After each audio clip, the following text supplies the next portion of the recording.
Mental Efficiency and Other Hints to Men and Women by Arnold Bennett. Chapter 2.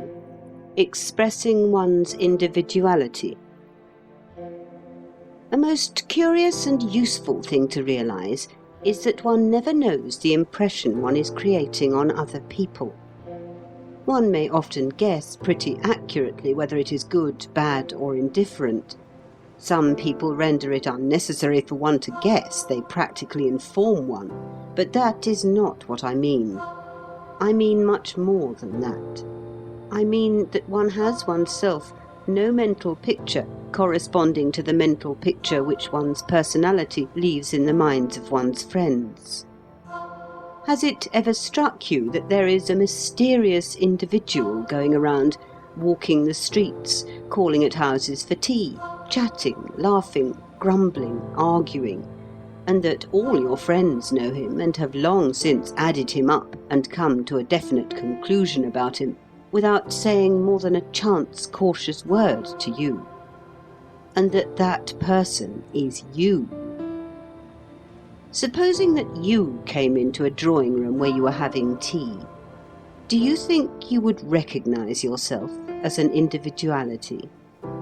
I think not. You would be apt to say to yourself, as guests do when disturbed in drawing rooms by other guests, "Who's this chap? Seems rather queer. I hope he won't be a bore." And your first telling would be slightly hostile. Why, even when you meet yourself in an unsuspected mirror in the very clothes that you have put on that very day and that you know by heart, you are almost always shocked by the realization that you are you. And now and then, when you have gone to the glass to arrange your hair in the full sobriety of early morning, have you not looked on an absolute stranger? And has not that stranger piqued your curiosity? And if it is thus with precise external details of form, colour, and movement, what may it not be with the vague, complex effect of the mental and moral individuality? A man honestly tries to make a good impression. What is the result? The result merely is that his friends, in the privacy of their minds, set him down as a man who tries to make a good impression. If much depends on the result of a single interview, or a couple of interviews, a man may conceivably force another to accept an impression of himself which he would like to convey. But if the receiver of the impression is to have time at his disposal, then the giver of the impression may just as well sit down and put his hands in his pockets, for nothing that he can do will modify or influence in any way the impression that he will ultimately give. The real impress is in the end given unconsciously, not consciously. And further, it is received unconsciously, not consciously. It depends partly on both persons, and it is immutably fixed beforehand. There can be no final deception. Take the extreme case, that of the mother and her son. One hears that the son hoodwinks his mother. Not he. If he is cruel, neglectful, overbearing, she is perfectly aware of it.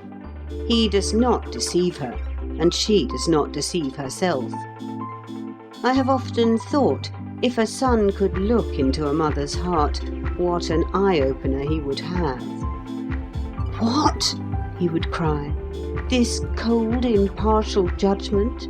This keen vision for my faults? This implacable memory of little slights and injustices and callousnesses committed long ago in the breast of my mother?"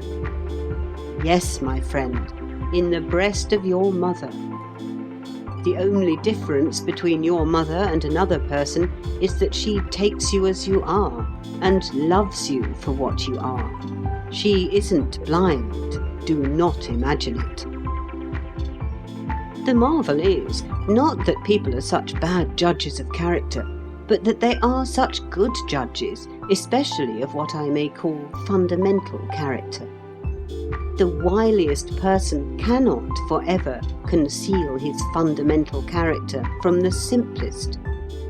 and people are very stern judges too.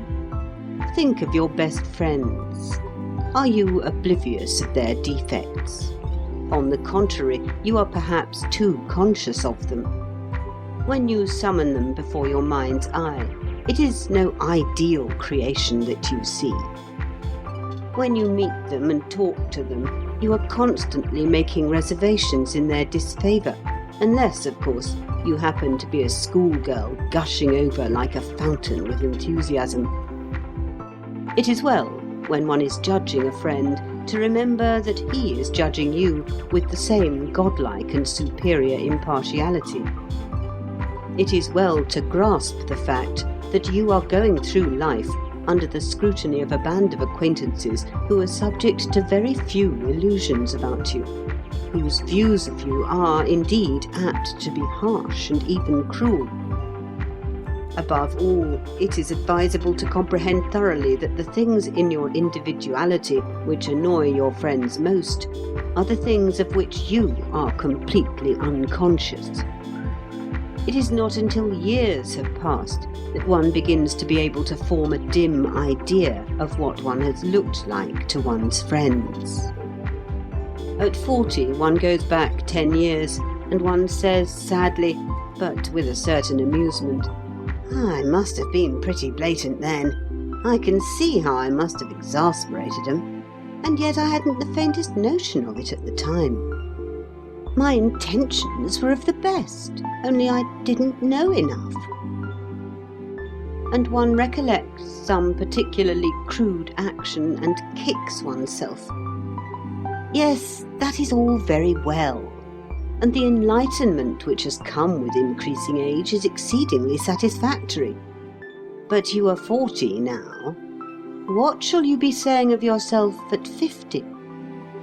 Such reflections foster humility, and they foster also a reluctance, which it is impossible to praise too highly, to tread on other people's toes. A moment ago I used the phrase fundamental character. It is a reminiscence of Stevenson's phrase fundamental decency, and it is the final test by which one judges one's friends. After all, he's a decent fellow. We must be able to use that formula concerning our friends. Kindliness of heart is not the greatest of human qualities, and its general effect on the progress of the world is not entirely beneficent. But it is the greatest of human qualities in friendship. It is the least dispensable quality. We come back to it with relief from more brilliant qualities. And it has the great advantage of always going with a broad mind. Narrow-minded people are never kind-hearted. You may be inclined to dispute this statement. Please think it over. I am inclined to uphold it. We can forgive the absence of any quality except kindliness of heart. And when a man lacks that, we blame him, we will not forgive him. This is, of course, scandalous. A man is born as he is born, and he can as easily add a cubit to his stature as add kindliness to his heart. The feat never has been done and never will be done. And yet we blame those who have not kindliness. We have the incredible, insufferable, and odious audacity to blame them. We think of them as though they had nothing to do but go into a shop and buy kindliness. I hear you say that kindliness of heart can be cultivated. Well, I hate to have even the appearance of contradicting you, but it can only be cultivated in the botanical sense. You can't cultivate violets on a nettle. A philosopher has enjoined us to suffer fools gladly.